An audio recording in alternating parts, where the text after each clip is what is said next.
Assalamualaikum warahmatullahi wabarakatuh. Sebelumnya saya ingin mengucapkan terima kasih kepada Ibu Dr. Endang Bidayani selaku dosen pengampu yang telah memberikan kami kesempatan untuk mempresentasikan hasil diskusi kami dalam bentuk video.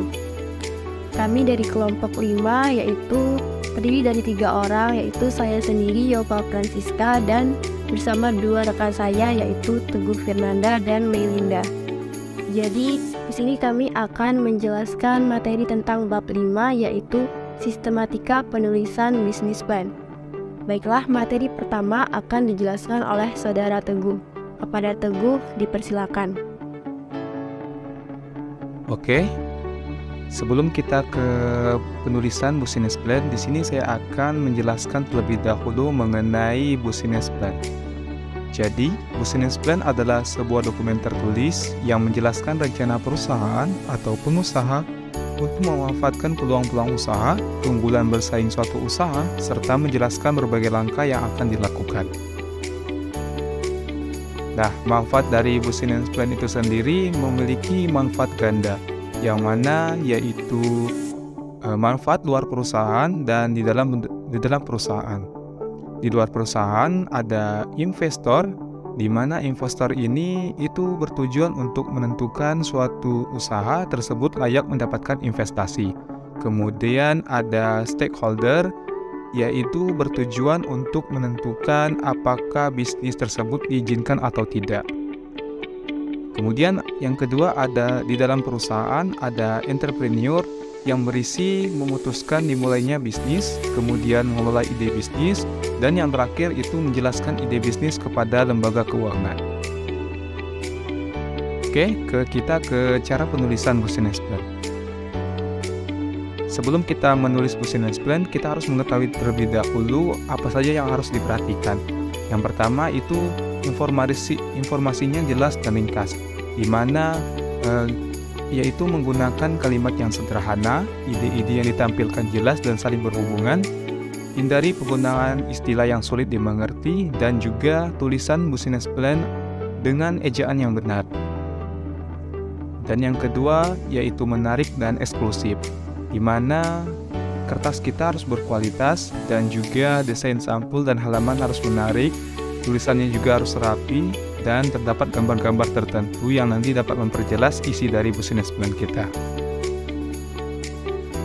Oke, selanjutnya itu struktur penulisan business plan. Yang pertama ada halaman judul, kemudian ada yang kedua exclusive summary, yaitu berisi ringkasan eksekutif, dan yang ketiga ada analisis industri, di mana analisis industri ini terdapat skala bisnis, tingkat pertumbuhan, kemudian proyeksi penjualan, struktur industri, budaya pesaing, key sukses factor, tren industri, dan juga prospek jangka panjang.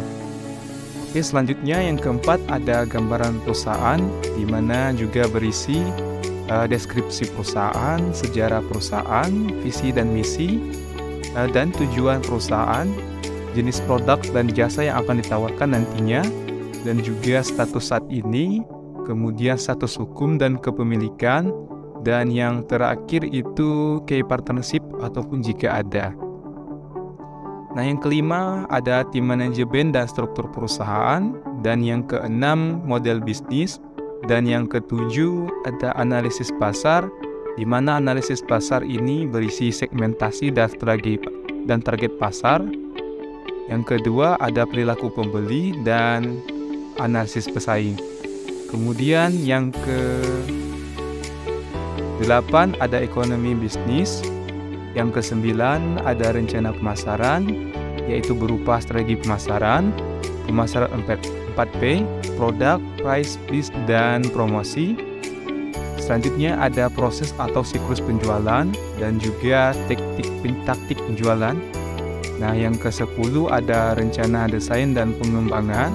Yang 11 rencana operasi yang berisi lokasi bisnis, fasilitas dan peralatan, dan juga proses produksi. Ke-12 ada jadwal keseluruhan, dan yang terakhir yaitu proyeksi finansial. Oke, mungkin yang akan dijelaskan selanjutnya oleh saudara saya, Melinda. Baiklah, saya akan melanjutkan penyampaian materi dari rekan saya, Teguh Fernanda, tentang business plan yang mengenai halaman pertama, yaitu halaman judul yang berisi nama dan alamat perusahaan, nama dan alamat pemilik, nama dan alamat penanggung jawab, serta topik bisnis.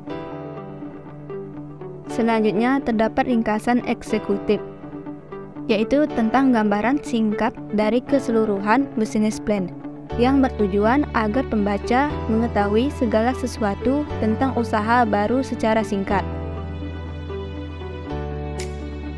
Selanjutnya tentang analisis industri, yang berisi pertimbangan beberapa aspek terhadap bisnis yang akan dijalankan, meliputi yang pertama skala bisnis, yaitu bisnis yang dijalankan adalah bisnis dalam skala kecil, menengah atau besar.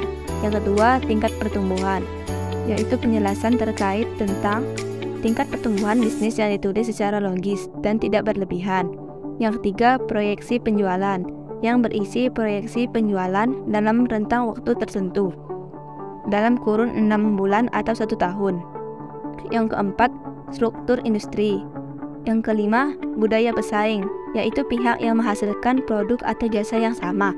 Yang keenam, key success factor, atau faktor-faktor kunci yang membuat bisnis sukses. Yang ketujuh, tren industri, yang berisi tren bidang industri yang dijalani bisa didapatkan dari Google dengan akses alamat, link, kemudian ketik produk Anda. Yang ke-8, prospek jangka panjang, yaitu prospek bisnis yang dijalankan berdasarkan pada tren industri. Yang ke-9, deskripsi perusahaan, yaitu berisi nama perusahaan, lokasi perusahaan, sejarah perusahaan, visi, misi, dan tujuan perusahaan. Yang ke-10, jenis produk dan jasa yang ditawarkan, yaitu berisi jenis produk dan jasa yang ditawarkan secara rinci. Yang ke-11, status saat ini, yaitu berisi status perusahaan berupa status hukum atau kepemilikan perusahaan. Yang ke-12, key partnership, atau jika ada, kerjasama yang dilakukan perusahaan. Selanjutnya tentang tim manajemen dan struktur perusahaan, yaitu tim manajemen terdiri, pendiri, dan manajemen kunci dalam suatu perusahaan. Selanjutnya tentang model bisnis, yaitu mengidentifikasi proses suatu bisnis dengan menggunakan metode sehingga bisa dilakukan analisis. Selanjutnya tentang analisis pasar, yaitu proses untuk membagi industri menjadi beberapa segmen atau satu segmen spesifik yang akan dimasuki oleh perusahaan. Yang pertama, target pasar, yaitu deskripsi mengenai segmen dan target pasar meliputi organisasi atau individu. Yang kedua, perilaku pembeli, yaitu berisi kebiasaan, hobi, pergaulan, dan lain-lain. Yang ketiga, analisa pesaing, yaitu deskripsi mengenai ukuran, pertumbuhan, dan profitabilitas pesaing, organisasi dan budaya perusahaan pesaing, strategi pesaing, masa lalu dan sekarang, tujuan, sasaran, dan asumsi-asumsi masa depan pesaing, kapabilitas pesaing. Terima kasih kepada saudari Melinda. Selanjutnya saya akan menjelaskan mengenai ekonomi bisnis. Jadi pada bagian ekonomi bisnis ini berisi tentang penjelasan mengenai bagaimana suatu keuntungan bisnis diperoleh. Contohnya penjelasan mengenai jumlah produk yang harus dijual untuk mencapai BEP atau break even point. Jadi buat teman-teman yang belum tahu apa itu BEP, BEP merupakan suatu analisis yang dilakukan pada suatu usaha di mana titik pendapatan dan pengeluaran suatu perusahaan berada di posisi yang sama. Sederhananya, BEP atau break even point adalah kondisi jumlah total pengeluaran sama dengan jumlah total pengeluaran untuk keperluan produksi pada jangka waktu tertentu. Lalu berikutnya ada desain dan rencana pengembangan. Pada bagian ini kita harus menjelaskan mengenai rencana desain dan pengembangan produk atau jasa yang kita tawarkan. Pengembangan produk bisa di dalam pengembangan jumlah, pengembangan kualitas, dan lain-lain. Sedangkan Desain bisa berupa perbaikan desain produk, perbaikan bahan produk, dan lain-lain. Nah, hal yang mencakup di dalam ini adalah rencana operasional. Bagian ini menjelaskan mengenai bagaimana suatu bisnis akan dijalankan dan bagaimana suatu produk atau jasa akan diproduksi. Selanjutnya, lokasi bisnis.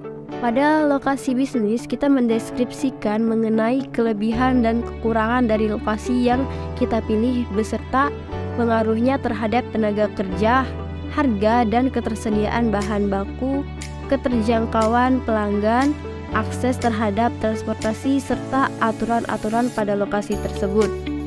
Fasilitas dan peralatan. Di bagian ini, deskripsikan mengenai fasilitas dan peralatan yang dibutuhkan. Jadi berapa harga beserta daya tahannya, bagaimana estimasi dari fasilitas dan peralatan yang dibutuhkan, pengaruhnya terhadap proyeksi penjualan. Dan yang terakhir yaitu jadwal keseluruhan. Pada bagian ini membahas tentang aktivitas-aktivitas utama yang diperlakukan untuk memulai bisnis. Aktivitas-aktivitas tersebut kemudian dijadwalkan. Nah, hal ini sangat penting, yaitu untuk memperoleh pembiayaan atau modal, lalu penyewaan fasilitas, penyelesaian prototipe, mulai produksi, mendapatkan penjualan pertama, dan penggabungan usaha. Baiklah, mungkin itu saja presentasi dari kelompok kami. Semoga materi yang kami sampaikan pada video kali ini mudah dipahami dan dapat bermanfaat bagi teman-teman semua. Kami akhiri, wabillahi taufiq wal hidayah. Wassalamualaikum warahmatullahi wabarakatuh.